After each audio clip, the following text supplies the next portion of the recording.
I started noticing it like a slow leak in a pipe you can't quite locate. You hear the drip, but you can't find where the water's coming from until the whole damn ceiling caves in. My name is Evan Brooks, and I'm a building inspector for the city of Millbrook, Maine. I know about structural damage, about how small cracks become catastrophic failures if you ignore them long enough. I should have seen the signs in my marriage to Renee, but love makes you blind to the obvious defects. It started harmless enough, an old photo with her ex Derek from back in the day, a caption about nostalgia, a comment thread full of heart emojis from her girlfriends Mel and Suzanne. I told myself it was just social media nonsense, just attention-seeking behavior. Renee worked as a social media manager for a hip advertising agency downtown, so posting was literally her job. But then the posts kept coming. New photos, not old ones, selfies at coffee shops I'd never been to, smiles that looked too comfortable, too familiar. "Honey, what's with all the Derek posts lately?" I asked one evening as we sat in our cramped townhouse living room. The place was half renovated. I'd been working on the basement for months, but between my job and trying to save our marriage, progress had stalled. Renee looked up from her phone, her perfectly manicured eyebrows raised in that way that meant I was about to get lectured. "What do you mean?" "We're friends, Evan. We have history. Just because we're not together doesn't mean we can't be civil. Civil is one thing. Posting throwback photos every other day is something else." She rolled her eyes. "You're being paranoid. It's just social media. It doesn't mean anything." But it felt like everything. People began messaging me the same question in different words. "Are you two okay? Did she go back to him?" Some of her friends started congratulating her publicly on posts, like I didn't exist. Every time I asked her to tone it down, she acted offended, like I was the one with the problem. "You're being insecure, Evan, or dramatic, controlling," she'd say, her voice taking on that sharp edge that could cut glass. "Derek and I are friends. That's it. If you can't handle that, maybe you need therapy." She promised it meant nothing, while still posting like it meant everything. The worst part? I knew Derek Vaughn. We'd all gone to high school together, back when Millbrook was even smaller than it is now. He was one of those guys who peaked early. Quarterback, class president, the kind of smooth-talking pretty boy who thought the world owed him something. After graduation, he'd moved to Boston, started some tech company that sounded impressive, but nobody could quite explain what it actually did. Now he was back in town, driving a white Tesla and living in one of those glass-walled condos overlooking the harbor. My best friend Frankie, who owns the Gull's Roost, the kind of dive bar where the beer is cheap and the gossip is free, had been feeding me information I didn't want to hear. "Saw them at Murphy's Coffee yesterday," he'd mentioned casually while wiping down glasses. "Looked pretty cozy." "They're just friends," I'd replied, but the words tasted like sawdust. "Sure they are," Frankie had said, giving me that look that meant he knew more than he was saying. "And I'm just a bartender who happens to own a bar." The breaking point came on a Tuesday night in October. I'd been working late inspecting a new construction site across town when I got home around 9. Renee was on the couch, laptop open, glass of wine in hand, her third, judging by the bottle. She was giggling at something on her screen, the kind of laugh she used to save for me. "What's so funny?" I asked, setting down my work bag and loosening my tie. "Oh, just Derek being Derek," she said, not looking up. "He sent me this hilarious video." I felt something cold settle in my stomach. "Can I see?" "It's not really your kind of humor," she said quickly, closing the laptop. "You know how he is." But I didn't know how he was anymore. That was the problem. I went to bed that night listening to Renee tap away on her phone in the bathroom, the soft glow of the screen visible under the door. When she finally came to bed, she turned away from me, clutching her phone like a lifeline. The next morning, I made coffee and checked my own social media feeds, something I rarely did, but desperation makes you do stupid things. That's when I saw it. The post that changed everything. Renee was sitting on Derek's lap in what looked like his condo, her arms around his neck, his hand on her waist like he'd never let go. She was wearing the blue dress I'd bought her for our anniversary, the one she said made her feel beautiful. Her engagement ring was nowhere to be seen. The caption said, "Sometimes you miss the old days." I stared at the screen until the words blurred. The comments were already rolling in from her friends. Heart emojis, fire emojis. "You two look so happy." And "about time." Like they'd all been waiting for this moment. Like our entire relationship had been some kind of intermission. Something in me went quiet. No rage, no shouting, no dramatic confrontation.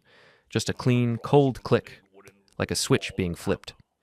I took off my wedding ring and set it on the kitchen table next to my coffee mug. Then I opened my laptop and created a listing on Facebook Marketplace. "Engagement ring for sale," I typed. "Diamond solitaire, 1.5 carats, white gold setting, Asking $3,500 or best offer. Reason for sale, engagement off. Ring for sale. Make an offer. I attached photos I'd taken when I first bought it 2 years ago, back when I thought forever was actually forever. Then I hit publish and waited. Within minutes, my phone started buzzing. Messages, comments, reactions. The listing was being shared, screenshot, dissected. Millbrook is the kind of town where news travels faster than gossip, and gossip travels at light speed. The first serious offer came in at $3,200. I was about to accept when I saw the buyer's name, and my stomach dropped to my shoes. Derek Vaughn. I stared at Derek's offer for a full minute, my coffee growing cold in my hand. The audacity was breathtaking. He was literally trying to buy my engagement ring, probably to give back to Renee as some twisted romantic gesture. The whole thing was so perfectly orchestrated that I had to admire the planning, even as it made me want to punch something. Instead, I accepted his offer. Great. Can we meet today? Derek messaged immediately. I'm free this afternoon. Sure, I typed back. The gulls roost at 4 p.m. Ask for Frankie. He'll have the ring. I wasn't about to hand-deliver my own humiliation, but I wanted to see Derek's face when he realized he'd have to walk into the one bar in town where everyone knew our business. The rest of the day passed in a blur of work calls and property inspections, but my mind kept circling back to that photo. The more I thought about it, the more details bothered me. Renee's hair was different. She'd gotten it done recently, which meant this wasn't some old photo she'd dug up. Derek's shirt looked new, expensive. In the background showed his condo's distinctive floor-to-ceiling windows, the ones that cost extra and came with harbor views. This wasn't nostalgia. This was current events. When I got home that evening, Renee's car wasn't in the driveway. I let myself into our house, my house since I'd been paying the mortgage for 3 years, and noticed immediately that things were different. Her laptop was gone from the coffee table. Half her makeup had vanished from the bathroom counter. The blue dress from the photo was crumpled in the hamper, like evidence she was trying to hide. I called Frankie. Did our friend pick up his purchase? I asked. Oh, he picked it up all right, Frankie chuckled. Walked in here like he owned the place, all slicked back hair and expensive cologne. Asked for the ring like he was doing me a favor. I made him count out the cash twice just to watch him squirm. Half the bar was watching. What did people say? Nothing to his face. But after he left? Let's just say the consensus wasn't favorable. Mrs. Lowe was here having her weekly fish and chips. You know how she talks. By now, half the town knows Derek Vaughn bought your engagement ring. Mrs. Lowe was our 70-something neighbor who knew everyone's business better than they knew it themselves. If she was spreading the story, it would be all over Millbrook by morning. There's more, Frankie continued. Kara Morrison was here too, Derek's ex from Boston. Apparently she moved back to town last month.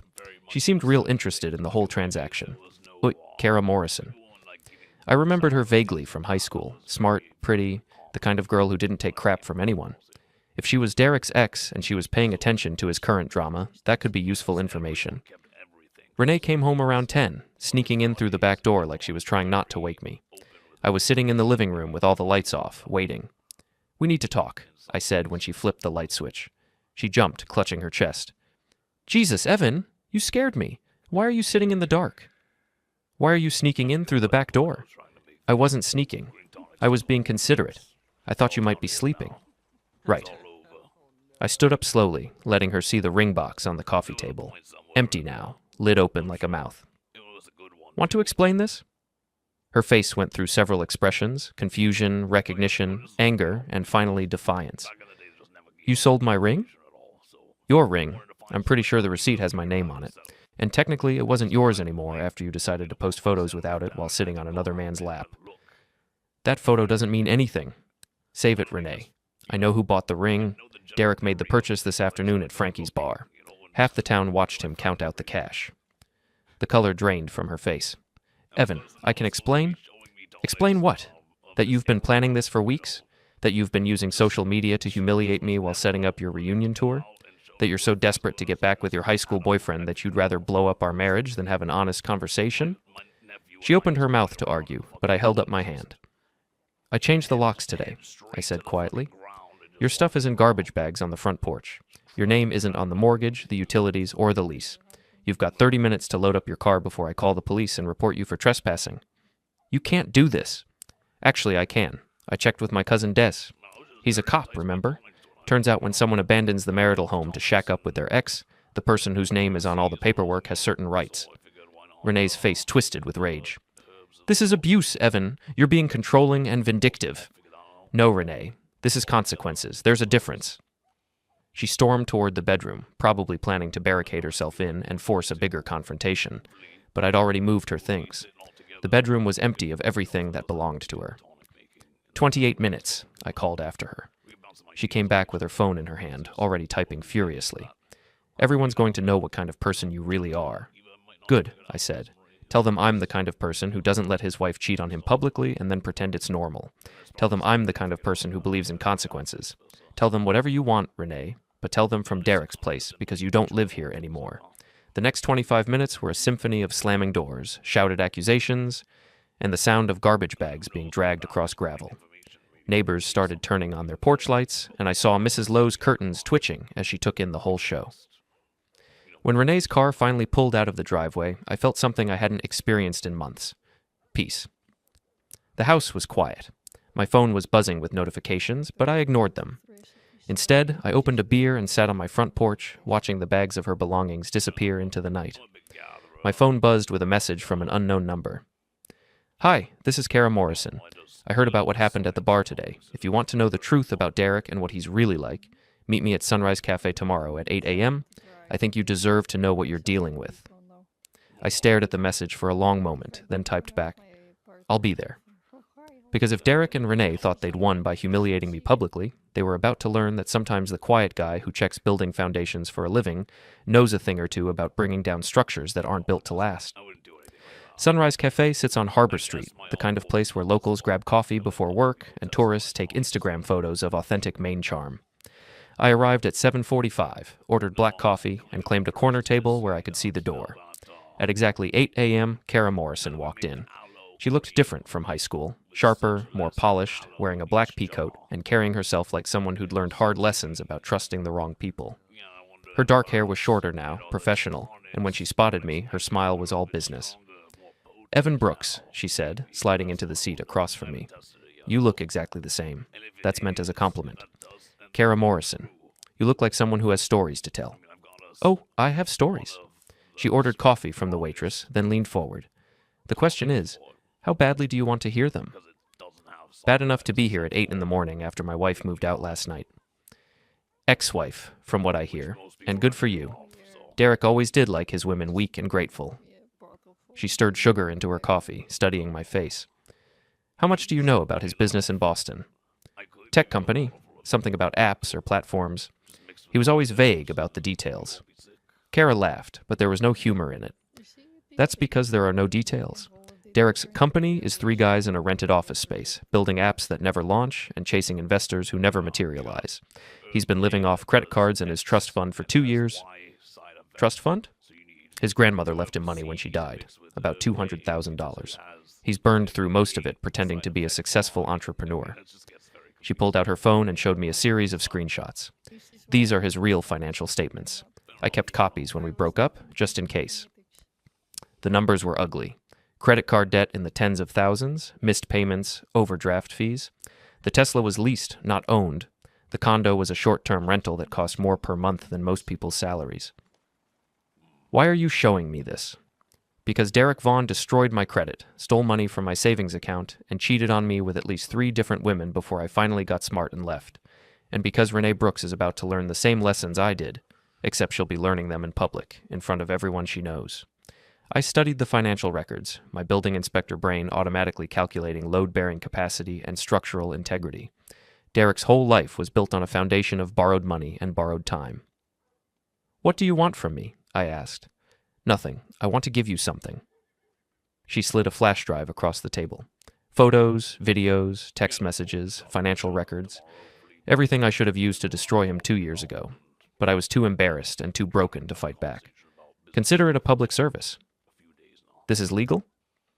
Everything on there, I either took myself or he sent to me directly. It's all mine to share. She finished her coffee and stood up. Derek thinks he's won some kind of prize, taking your wife. But Renee has no idea what she's signed up for. The question is, are you going to warn her, or are you going to let her find out the hard way? After Kara left, I sat in the cafe for another hour, staring at the flash drive. The ethical thing would be to warn Renee, to show her what Derek really was before she got in too deep. But Renee had made her choice publicly, humiliatingly, without any consideration for my feelings or our marriage. I pocketed the flash drive and drove to work. The day passed slowly. I inspected a foundation that was cracking due to poor drainage. Fixable, but expensive. I checked electrical work in a renovation that wasn't up to code. Dangerous, needed immediate attention. I reviewed plans for a new commercial building that looked impressive on paper, but had serious structural flaws. All day, I thought about foundations and what happens when they're compromised. Around 5, I drove to Derek's building. The Harborview condominiums were the kind of place that screamed new money. All glass and steel and harbor views that cost extra. I parked across the street and waited. At 5:47, Derek's white Tesla pulled into the parking garage. At 6:15, Renee's Honda followed. I gave them an hour to get comfortable, then I walked across the street and into the building. The doorman was young, probably college-aged, the kind of kid who got impressed by confident authority. "Building inspection," I said, showing my city credentials. "Need to check the electrical systems in Unit 12B. Emergency call about potential fire hazards." It wasn't exactly legal, but it wasn't exactly illegal either. Gray areas were my specialty. "Oh, I should probably call up. Son, if there's an electrical fire because we waited for social niceties, who do you think the lawyers are going to blame? You want to explain to the fire department why you delayed a safety inspection." He buzzed me through. I took the elevator to the 12th floor and knocked on 12B. Derek answered the door in a silk bathrobe that probably cost more than most people's rent, his hair still damp from a shower. "Evan?" His face went through the same progression of emotions I'd seen on Renee's the night before. "What are you doing here?" "Building inspection," I said, pushing past him into the condo. "Emergency call about electrical problems. Could be dangerous." The place was exactly what I'd expected. Expensive furniture, no personality, the kind of showroom perfection that screamed rental property. Renee was on the couch in one of Derek's shirts, her hair messy, looking like she'd been caught doing exactly what she'd been caught doing. "Evan," she squeaked, "you can't just—" "Actually, I can. City Ordinance 47B gives building inspectors emergency access to any residential property where safety concerns have been reported." I pulled out my phone and started taking photos of the electrical outlets, the light fixtures, the exposed wiring in the kitchen. Somebody called in a complaint about potential fire hazards. Can't be too careful. Derek was turning red.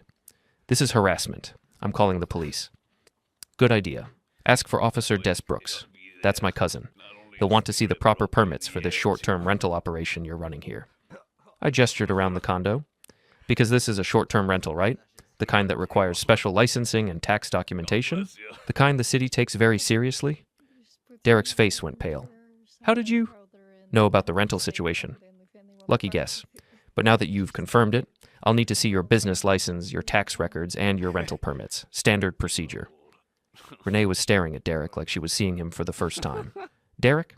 What's he talking about?" "It's complicated, babe. Business stuff." "Business stuff that could result in some serious fines if it's not properly documented," I added helpfully. "The city doesn't mess around with unlicensed rental operations, especially in buildings like this one." I finished my inspection and headed for the door.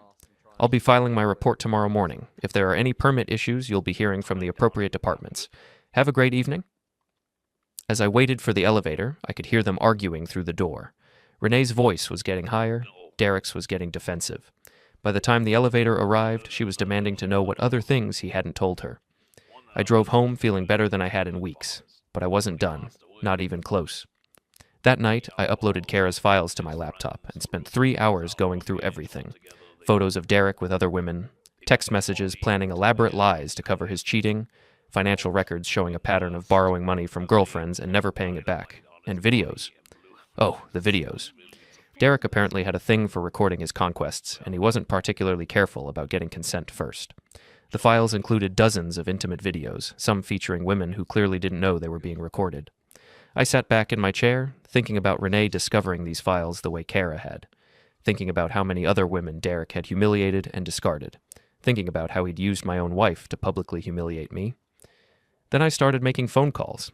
The first call was to my cousin Des, who picked up on the second ring despite it being almost midnight. "Evan, everything okay?"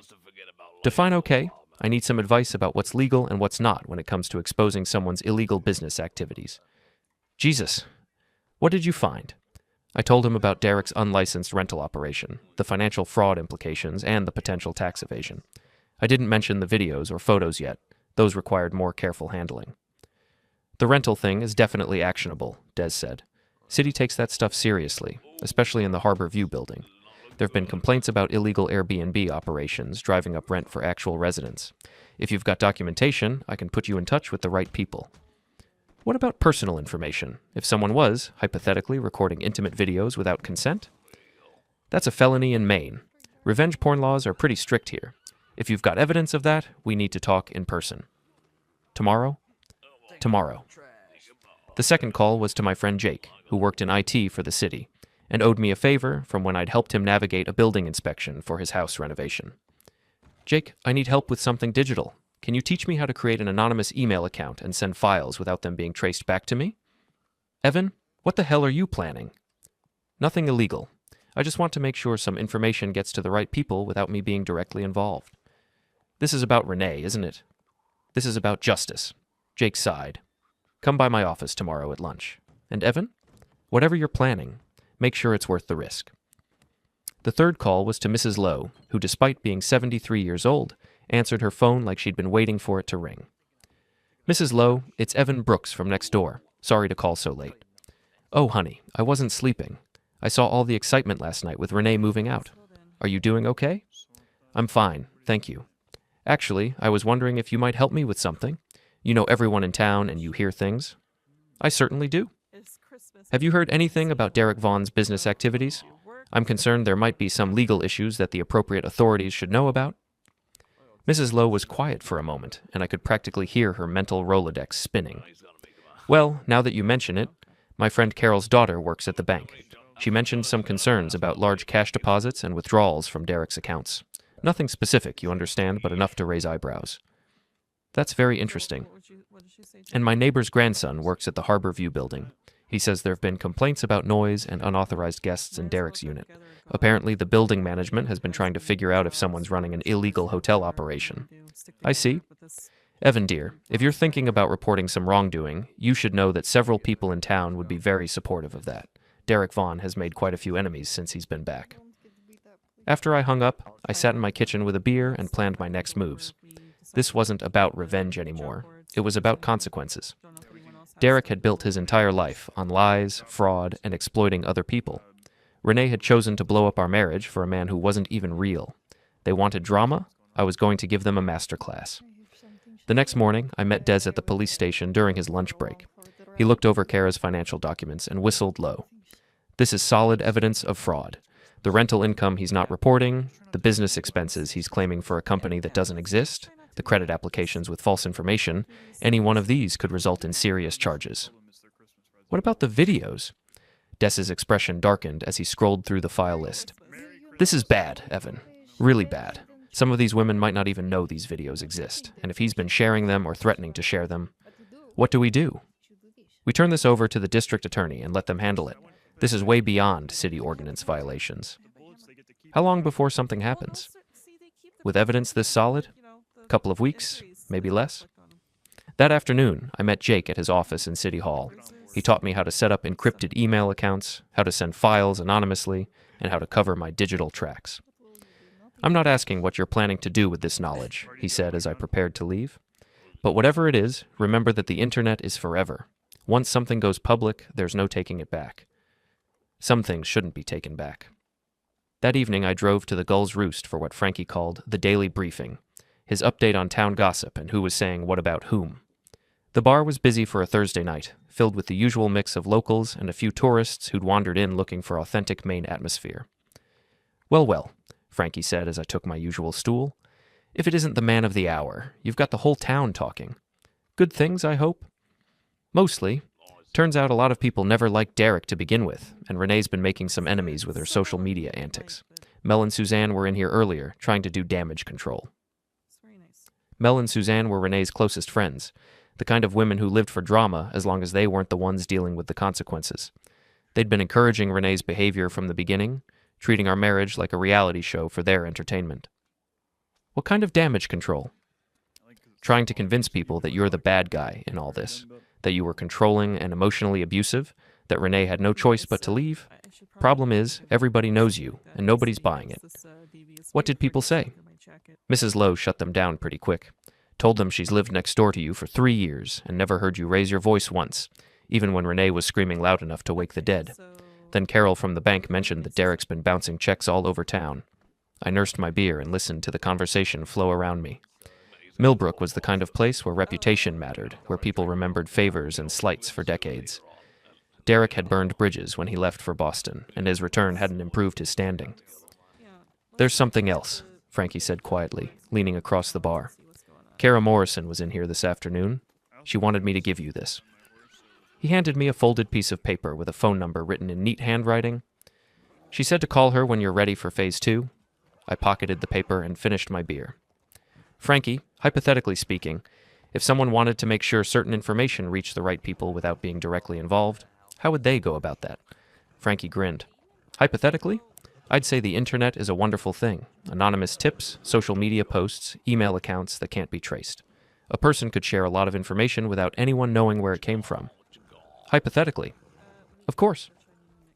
That night, I sat in my home office, the spare bedroom I'd converted when I started doing freelance inspection work, and opened my laptop. Using Jake's instructions, I created 3 different anonymous email accounts. Then I started drafting messages. The first went to the city's code enforcement office with detailed information about Derek's illegal rental operation and copies of his financial records showing unreported income. The second went to the IRS tip line with documentation of Derek's tax evasion and business fraud. The third went to the district attorney's office with everything Kara had given me about the non-consensual videos and Derek's pattern of financial exploitation. I scheduled all 3 emails to send at different times over the next week, creating a cascade of official attention that would be impossible for Derek to handle simultaneously. But I wasn't done. Not yet. I called Kara. "I was wondering when I'd hear from you," she said. "Are you ready to take the gloves off?" "What did you have in mind?" "Derek's having a party this weekend. Some kind of housewarming thing at the condo, even though he's been there for months. He's invited half the town, trying to establish himself as some kind of social leader. Renee's been posting about it all week, acting like she's the hostess. And I think it would be a shame if his guests knew what kind of man they were celebrating." I smiled in the darkness of my office. "What do you need from me?" "Just your permission to use some of the information I gave you, and maybe a little help with distribution." "You have my permission. And Kara, make it count." Saturday arrived gray and cold, typical October weather in Maine. I spent the morning doing actual work, inspecting a foundation repair that had been done correctly for once, but my mind was on the evening ahead. Derek's party was scheduled to start at 7, and according to Renee's increasingly frantic social media posts, she'd been planning it like it was her debut as a society hostess. The irony wasn't lost on me. She was throwing a party in a condo that wasn't Derek's, using money he'd borrowed for people who were about to learn exactly what kind of man they were celebrating. At 3 o'clock, I got a text from Kara. "Package delivered. Check your email." I opened my laptop and found a message with no subject line and a single attachment. The file was labeled Derek Vaughn Greatest Hits.mp4, and when I opened it, I had to admire Kara's work. She'd created a compilation video that started innocuously enough. Derek's social media posts about his successful business, his expensive lifestyle, his triumphant return to Millbrook. But then it shifted to bank statements showing his real financial situation, credit reports revealing his massive debt, and screenshots of rental agreements proving he didn't own anything he claimed to own. The final section was the most damaging, audio recordings of Derek bragging about his sexual conquests, describing in graphic detail how he manipulated women, and laughing about the videos he'd recorded without consent. Kara had been smart enough to blur out any identifying information about the victims, but Derek's voice was unmistakable. The video ended with a simple message. "This is who Derek Vaughn really is. Share accordingly." At 4 o'clock, I drove to Harborview Condominiums and parked across the street. I wanted to watch the setup, to see how confident they were before everything fell apart. Renee arrived first, her car loaded with decorations and supplies. She made multiple trips to the elevator, her face bright with excitement. This was her moment, her chance to show everyone that she'd traded up, that leaving me had been the smart choice. Derek appeared an hour later, also carrying bags, expensive liquor, catered food, the kind of party supplies that screamed money. He was wearing a navy blazer and khakis, the uniform of a man trying to look successful.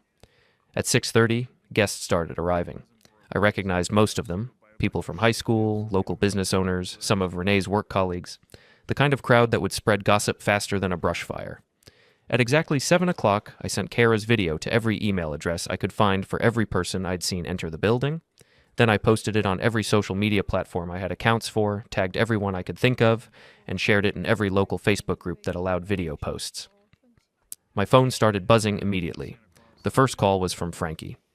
"Jesus Christ, Evan. Did you see what just got posted about Derek?" "I may have seen something," I said innocently. "It's everywhere. Facebook, Instagram, Twitter. Someone even posted it in the Millbrook Community Board group. Mrs. Patterson shared it with a comment about protecting our young women from predators. Mrs. Patterson was the town's unofficial moral authority, a retired teacher who'd taught half the adults in Millbrook. If she was sharing the video, it would reach everyone who mattered. The second call was from Des. "Evan, please tell me you didn't do anything stupid." Define stupid. "Did you have anything to do with the video that's currently destroying Derek Vaughn's reputation all over social media?" "I may have received some information from a concerned citizen and helped ensure it reached the appropriate audience." "Damn it, Evan. This is evidence in an ongoing investigation. Evidence that's now public record, which means it can't be suppressed or hidden. Seems like good police work to me." Des sighed. "You're lucky this is all legal. Barely legal, but legal." At 8:15, my doorbell rang. I looked through the peephole and saw Mel and Suzanne on my front porch, both looking like they'd rather be anywhere else. I opened the door but didn't invite them in. "Ladies, what can I do for you?" "Evan," Mel started, her voice artificially sweet, "we need to talk." "About?" "About taking down that horrible video," Suzanne said. "It's destroying Renee's reputation along with Derek's." "I'm not sure what video you're referring to." "Don't play dumb," Mel snapped, her fake sweetness evaporating. "Everyone knows you're behind this. It's cruel and vindictive and factual?" I interrupted. "Because everything in that video is documented fact. Bank records, legal documents, recorded conversations. If the truth is destroying Renee's reputation, maybe she should have thought about that before she chose to associate with Derek." "She loves him," Suzanne said desperately. "She loves the idea of him. The fake successful businessman, the expensive lifestyle, the social media fantasy. But none of that is real. Derek Vaughn is a fraud, a predator, and a criminal. And now everyone knows it." "You have to stop this," Mel pleaded. "Renee is devastated." Renee made her choice. She chose to humiliate our marriage publicly, to move in with a man she barely knew, and to throw a party celebrating their relationship. She chose to ignore every red flag and warning sign because she was blinded by what she thought was success. These are the consequences of her choices. I started to close the door, then paused. "Tell Renee that if she wants to talk, she knows where to find me. But I'm done being the understanding ex-husband who pretends everything is fine while she destroys our life together." At 9:30, I drove back to Harbor View. The parking lot was nearly empty. Most of the party guests had apparently left early. Derek's Tesla was still there, along with Renee's Honda and a few other cars I didn't recognize. I parked and waited. At 10:15, people started emerging from the building. I recognized some of them. They looked shell-shocked, the way people look when they realize they've been fooled. One couple was arguing as they walked to their car, the woman saying something about, "How could we not have known?" At 11 o'clock, Renee came out alone. She was crying, her makeup ruined, her party dress wrinkled. She sat in her car for several minutes before starting the engine. I followed her. She drove to the Gull's Roost, which surprised me. It was the last place I'd expect her to go, especially looking like she'd been through an emotional blender. But maybe she was desperate enough to try appealing to Frankie, or maybe she hoped I'd be there. I parked across the street and watched her walk into the bar. Through the windows, I could see her talking to Frankie, gesturing frantically. He listened politely but didn't seem particularly sympathetic. After 10 minutes, she came back out and sat in her car again. This time, she called someone, probably Derek. Based on how animated the conversation became, even from across the street, I could see her getting more and more agitated. Finally, she hung up and drove back toward Harbor View. I followed again, curious to see how this would play out. When we reached Derek's building, I saw his Tesla speeding out of the parking garage. Renee's car was right behind him, and even in the darkness, I could see they were both driving erratically. They ended up at the town park, the same place where Derek had been quarterback of our high school football team 15 years ago. Poetic justice, maybe, or just the kind of circular irony that small towns specialize in. I parked at the edge of the lot and watched them get out of their cars. Even from a distance, I could hear them shouting at each other. "Told me you owned that place," Renee was screaming. "It's complicated," Derek shot back. "The rental situation is temporary." "Temporary? You've been lying about everything. Your business, your money, your—" "I never lied about anything important." "Not important? What about the videos, Derek? What about the other women?" Their argument escalated, voices carrying across the empty park. Other people were starting to notice, lights coming on in nearby houses, a police cruiser slowing down as it passed. I got out of my car and walked closer, staying in the shadows. "This is all his fault," Derek was saying, pointing in random directions. "Evan Brooks did this. He's the one who spread those lies." "They weren't lies," Renee screamed. "I saw the bank statements. I saw the videos. I heard your voice." "Those were private conversations." "Private? You recorded women without telling them. You bragged about manipulating them." Derek grabbed Renee's arm and she yanked away from him. "Don't touch me." "Babe, listen to me." "I'm not your babe. I'm not your anything. This whole thing was a mistake." That's when I stepped out of the shadows. "Having some relationship trouble?" I asked conversationally. They both spun around, Derek's face going pale in the streetlight. "You," he said. "You did this. You destroyed everything." "I didn't do anything except make sure people knew the truth about who you really are." "The truth?" Derek laughed bitterly. "The truth is that you're a pathetic loser who couldn't keep his wife happy. The truth is that she came to me because you're boring and small and—" I hit him. It wasn't planned, wasn't premeditated. But hearing him talk about my marriage like it was some kind of joke, like Renee's betrayal was my fault because I wasn't exciting enough, something snapped. Derek went down hard, his expensive blazer tearing as he hit the gravel. Blood was streaming from his nose. "Jesus, Evan!" Renee shouted. Derek tried to get up, swinging wildly. I dodged easily. He was soft, out of shape, the kind of guy who'd never been in a real fight. I grabbed his wrist and twisted, the way Des had taught me when we were kids. "Here's the truth, Derek," I said quietly. "You're a fraud. Your business is fake, your money is borrowed, your whole life is a lie, and now everyone knows it. I'll have you arrested." "For what? Assault? In front of a witness who just heard you admit to recording women without consent?" I looked at Renee. "You going to back up his story? Going to tell the police that I attacked poor, innocent Derek?" Renee stared at both of us, her face cycling through emotions I couldn't read. "Let him go, Evan," she said finally. I released Derek's wrist and stepped back. He scrambled to his feet, holding his nose. "This isn't over," he said. "Yeah, it is." I pulled out my phone and showed him the screen. "I've been recording this whole conversation. You just admitted to the videos, to lying about your business, to everything that was in that compilation. And you did it in front of witnesses." Derek's face went white. "You can't." "I can. And I will. If you don't get in your leased Tesla and drive back to whatever hole you crawled out of. Millbrook doesn't want you here, Derek. Nobody wants you here." He looked around desperately, maybe hoping for support from Renee, but she was staring at him like she was seeing him clearly for the first time. "Go," she said quietly. "Just go." Derek stumbled back to his car, blood still dripping from his nose. The Tesla's engine whined as he peeled out of the parking lot, tires spinning on gravel. Renee and I stood in the silence he left behind. "Are you happy now?" she asked finally. "Happy? No. Satisfied? Maybe. I lost everything because of you. You lost everything because of your choices. I just made sure there were consequences for those choices." She started crying again, the kind of broken sobs that might have moved me a month ago, but I was done being moved by Renee's tears. "I know what Derek is now," she said, "but I can't go back to you. Too much has happened. I wouldn't take you back if you begged." She flinched like I'd slapped her. "What happens now? Now? You figure out how to rebuild your life without using other people as stepping stones. You learn to live with the consequences of your actions. You grow up." I walked back to my car, leaving her standing alone in the park where Derek used to be king of the world. 3 weeks later, Derek left town permanently. The district attorney's investigation had resulted in multiple charges, and his creditors were circling like vultures. Renee moved back in with her parents and took a job at a marketing firm 2 towns over. I kept the house, kept my job, and kept my dignity. Sometimes people ask me if I regret how it all went down, if I think I went too far. But when I drive past Harbor View condominiums and see the "For Rent" sign in Derek's old window, when I hear Mrs. Lowe telling her friends about how that nice Brooks boy stood up for himself, when I sit in the Gull's Roost and nobody looks at me with pity anymore, I know I did exactly what needed to be done. Renee had posted that photo with the caption, "Sometimes you miss the old days." But I don't miss the old days at all. The old days were built on lies, on me accepting disrespect and betrayal because I was afraid of being alone. These new days? These are built on truth, on consequences, on the understanding that sometimes the quiet guy who checks foundations for a living is the one who knows how to bring down a house of cards.